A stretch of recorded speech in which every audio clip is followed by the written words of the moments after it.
UAE യാത്രയ്ക്ക് ജാഗ്രത വേണമെന്ന് UK സർക്കാർ അറിയിക്കുന്നു. ഇറാൻ US സംഘർഷങ്ങൾക്കിടെയാണ് യാത്രാ ഉപദേശം.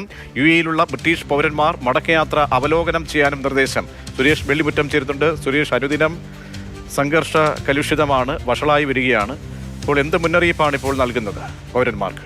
പ്രതീക്ഷ, ഇപ്പോഴത്തെ സാഹചര്യത്തിൽ UK ആണ് ഏറ്റവും പ്രധാനപ്പെട്ട ഇത്തരത്തിലൊരു നിർദ്ദേശം നൽകിയിട്ടുള്ളത്. UAEയിലേക്ക് വരുന്ന യാത്രക്കാർ, അതേപോലെ തന്നെ ഇനിയിപ്പോൾ അവധി കഴിഞ്ഞ് ഇങ്ങോട്ട് വരാനിരിക്കുന്നവർ, ഇവരെല്ലാവരും തന്നെ ജാഗ്രത പാലിക്കണമെന്നാണ് നിർദ്ദേശം നൽകിയിട്ടുള്ളത്. ബ്രിട്ടന്റെ ഭാഗത്തു നിന്നും അവരുടേതായിട്ടുള്ള പൗരന്മാർക്ക് ഇത്തരം ഒരു നിർദ്ദേശം നൽകിയിരിക്കുന്നത്. ഇതോടൊപ്പം തന്നെ മറ്റ് പല രാജ്യങ്ങളും പൗരന്മാർക്ക് ഇപ്പോൾ ഇത്തരത്തിൽ നിർദ്ദേശം നൽകുന്നുണ്ട്. കാരണം കഴിഞ്ഞ ദിവസം സൗദി അറേബ്യയിലേക്ക് ആക്രമണം ഉണ്ടായിരുന്നു. അതിന്റെ ഭാഗമായി സൗദിയിലേക്കുള്ള പല വിമാന സർവീസുകളും ഇവിടെ നിന്നും UAEയിൽ നിന്നുള്ളത് തടസ്സപ്പെട്ടിട്ടുണ്ട്. ഷാർജയിൽ നിന്നും ദുബായിൽ നിന്നും ഒക്കെയുള്ള ഫ്ലൈ ദുബായ്, അതോടൊപ്പം തന്നെ എയർ അറേബ്യ സർവീസുകളാണ് മുടങ്ങിയിട്ടുള്ളത്. അപ്പോൾ ഇങ്ങനെ ഒരു സംഘർഷ സാഹചര്യത്തിലാണ് ഇത്തരമൊരു യാത്രാ മുന്നറിയിപ്പ്, ജാഗ്രതാ നിർദ്ദേശം ഉണ്ടാകുന്നത്.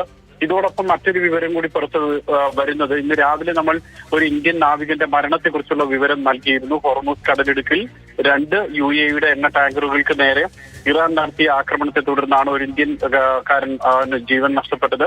അതോടൊപ്പം തന്നെ 8 പേർക്ക് പരിക്കേറ്റു എന്നുള്ളതായിരുന്നു അപ്പോഴത്തെ വിവരം. പക്ഷേ ഇപ്പോൾ വിദേശകാര്യ മന്ത്രാലയം അറിയിക്കുന്നത് 10 പേർക്ക് ആക്രമണത്തിൽ പരിക്കേറ്റിട്ടുണ്ട്. 2 കപ്പലുകളിൽ, എണ്ണ ടാങ്കറുകളിലായിട്ടുണ്ടായിരുന്ന 10 പേർക്കാണ് പരിക്കേറ്റത്. ഇതിൽ അൽബക്കിയ എന്ന് പറയുന്ന